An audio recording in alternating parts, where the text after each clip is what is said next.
যা, সব পিঠে জলে? আরে দাঁড়াও দাঁড়াও, জলে কেন যাবে? জানতে হলে কিন্তু পুরো পুরো ভিডিওটা অবশ্যই দেখতে হবে। তো চলো শুরু করি। হ্যালো সবাইকে, সবাই কেমন আছো? শীতকাল আর পিঠে পুলি এসব বানাবো না তা কি হয়? তাই আজকে পিঠে রেসিপি নিয়ে চলে এসেছি। আজকে আমি দু রকম পিঠে বানাবো, একদম কম সময়ে আর একদম ঝটপট, কোনো ঝুট ঝামেলা ছাড়াই কিন্তু পিঠে দুটো বানানো হয়ে যাবে। তাই কিভাবে আমি বানাচ্ছি সেটা জানতে হলে কিন্তু অবশ্যই পুরো ভিডিওটা কিন্তু দেখতে হবে। তাহলে চলো পিঠেটা শুরু করা যাক। প্রথমে আমি পুলি পিঠেটা বানানোর জন্য চালের গুঁড়োটা মেখে নেব।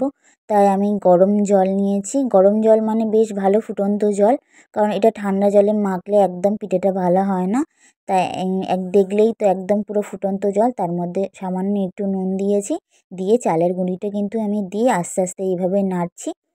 এই গরম অবস্থায় কিন্তু নেড়ে নেড়ে একদম মেখে নিতে হবে, নইলে কিন্তু ঠান্ডা হয়ে গেলে শক্ত হয়ে যাবে, তখন আর ভালো মাখা যাবে না। তাই দেখো একদম গরম অবস্থায় কিন্তু আমি মেখে নিচ্ছি, মানে এতটাই গরম যে আমি ভালো করে ঠিক করে কিন্তু মাখতেও পারছি না। দেখো দেখলেই কিন্তু তোমরা বুঝতে পারবে যে একদম চালের গুঁড়িটা একদম কতটাই গরম আছে। এই চালের গুঁড়িটা আমার এইভাবে মাখা হয়ে গেছে। এবারে আমি একটা ভিজে সাদা কাপড় নিয়ে কিন্তু এইভাবে ঢাকা দিয়ে ওটা রেস্টে রেখে দেবো। এবার আমি পাটিসাপটা বানাবো, তার জন্য আমি একটা ব্যাটার বানিয়ে নেব। তার জন্য আমার লাগবে 1 বাটি চালের গুঁড়ো, হাফ বাটি ময়দা আর 1 কাপ দুধ আর সামান্য একটু নুন দিয়ে আমি ব্যাটারটা ভালো করে কিন্তু ফেটিয়ে নেব। দেখো এইভাবে আমি ফেটিয়ে নিচ্ছি। তোমরা দুধটা মেপে একটু দেবে, একদম ব্যাটারটা যেন বেশ পাতলা হয়, কারণ যতটা পাতলা হবে ততটাই কিন্তু পিঠেগুলো বেশ একদম নরম হবে, আর পাতলা পাতলা হলেই পাটিসাপটাটা বেশি ভালো লাগে খেতে। তাই আমি এইভাবে ভালো করে ফেটিয়ে ফেটিয়ে আমি কিন্তু একদম দেখো পাতলা করে নিয়েছি। তোমরা এতে সামান্য একটু খেজুরের গুঁড়ো দিতে পারো, দিলে কালারটাও খুব সুন্দর আসে আর খেতেও খুব সুন্দর হয়। আমি দিলাম না এই কারণে, কারণ আমি যে পুরটা বানাবো তাতে আমি খেজুরের গুড় দেবো, সেই জন্যই কিন্তু আমি দিলাম না। এবারে যে পুলি পিঠের যে আমি পুরটা বানাবো সেই জন্য পুরটা আমি রেডি করে নিচ্ছি। আমি এখানে একটা নারকেল ভালো করে কুড়িয়ে নিয়েছি, আর তাতে আমি বেশ খানিকটা খেজুরের গুড় দিয়ে দিলাম।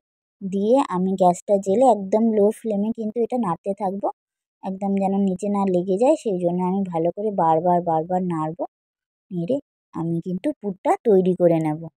আর সামান্য আমি এতে একটু দিয়ে দেবো ওই 2 থেকে 3টে এলাচ, আমি একটু ভেঙে আমি এর মধ্যে দিয়ে দেব। পুরটা কিন্তু আমি একদম শুকনো করব না, আমি একটু রস রস থাকবে তা সেরকমই কিন্তু আমি রাখবো, কারণ একদম শুকনো করলে কিন্তু পিঠেতে পুরটা খেতে ভালো লাগবে না। দেখো আমি কিন্তু এইভাবেই করছি।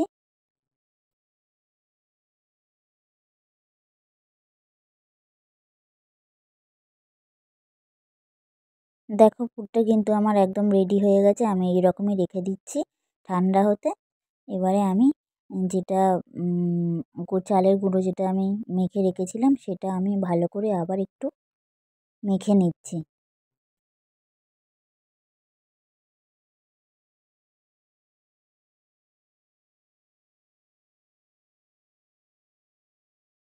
এইভাবে আমি কিন্তু বারবার মেখে মেখে লুচির মতো লেচি কেটে নেব। লুচির মতো লেচি কেটে আমি কিন্তু গোল গোল করে নেব সবকটা। দেখো আমার এরকম লুচির মতন আমি ছোটো ছোটো করে করেছি, খুব বড় করিনি। লুচির মতনই কিন্তু ছোটো ছোটো করে আমি লেচিগুলো করেছি। করে আমি বেশ সবকটা আমি গোল গোল করে নেব।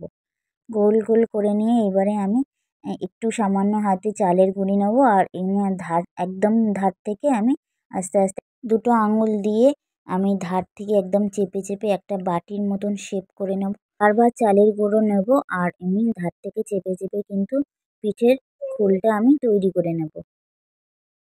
ছোট্ট একটা বাটির মতন কিন্তু তৈরি হয়ে যাবে।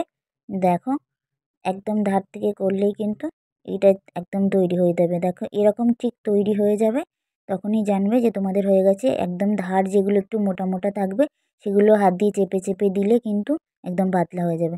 এবারে আমি যে আগে থেকে পুরটা যে তৈরি করে রেখেছিলাম সেই পুরটা আমার ঠান্ডা হয়ে গেছে। এবারে আমি 1 চামচের মতন দিয়ে দিলাম। দিয়ে যেভাবে মোমো মোড়া হয় ঠিক সেই রকমভাবেই কিন্তু এক ধার থেকে দুটো আঙুল দিয়ে চেপে চেপে চেপে চেপে করে দিয়ে, আর দুটো হাতের সাহায্যে একটা ঠিক পিরামিডের মতন কিন্তু দুটো কোণ একদম মুড়ে দিলেই দেখো কি সুন্দর একটা পুলি পিঠে একটা তৈরি হয়ে গেল। এটা দেখে আমার মেয়েও খুব মজা পেয়েছে, ও তৈরি করবে পিঠে, তাই ও বসে পড়েছে পিঠে তৈরি করতে। ও পিঠে তৈরি করছে আর আমাকে বলছে, দেখো মাম্মাম দেখো আমারটা হয়েছে কিনা। বললাম হ্যাঁ খুব সুন্দর হয়েছে।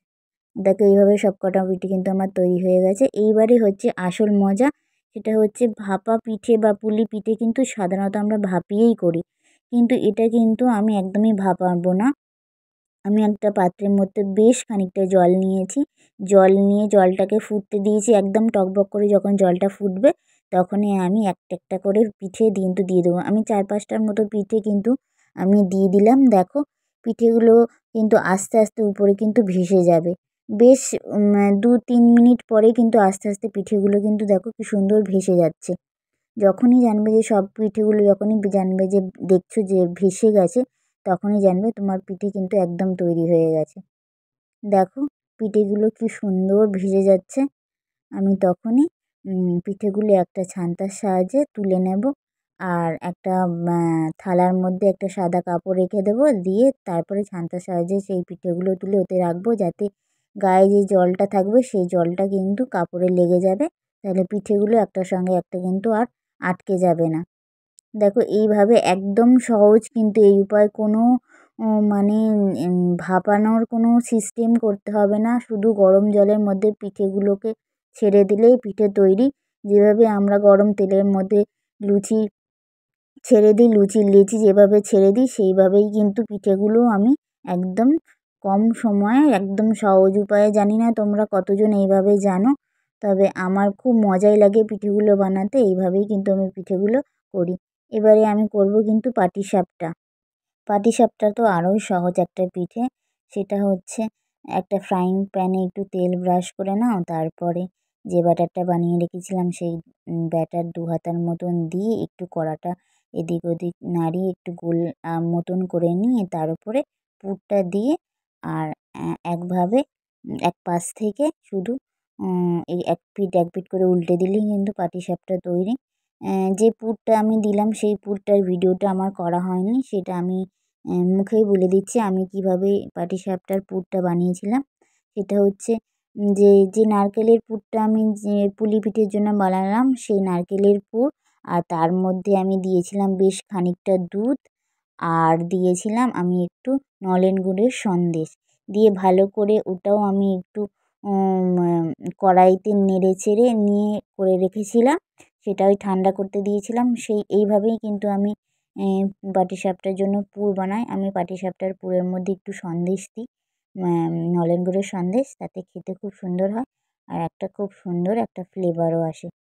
দেখো এইভাবেই আমি একটার পর একটা পাটিসাপটাও বানিয়ে নিচ্ছি। তোমরা এই শীতে কে কে পিঠে করেছো, কত রকমের পিঠে করেছো, সেটা কিন্তু আমাকে অবশ্যই কমেন্টে জানাবে। আর আমার পিঠেগুলো কেমন লাগলো সেটাও কিন্তু তোমরা অবশ্যই কমেন্টে জানাবে। আমার নতুন এই যে পুলি পিঠের যেভাবে আমি প্রসেসিংটা দেখালাম, এইভাবে তোমরা করো কি না, আর তোমরা কিভাবে করো সেটাও কিন্তু জানাবে।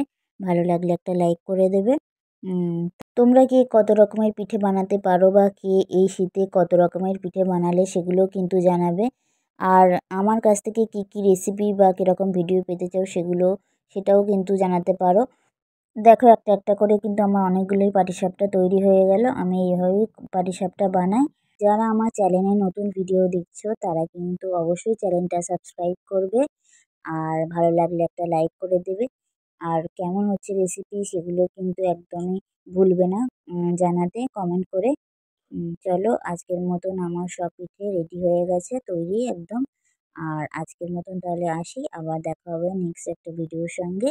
আজকের মতন চলো টাটা, সবাই ভালো থাকবে, আবার দেখা হচ্ছে নেক্সট একটা ভিডিওর সঙ্গে।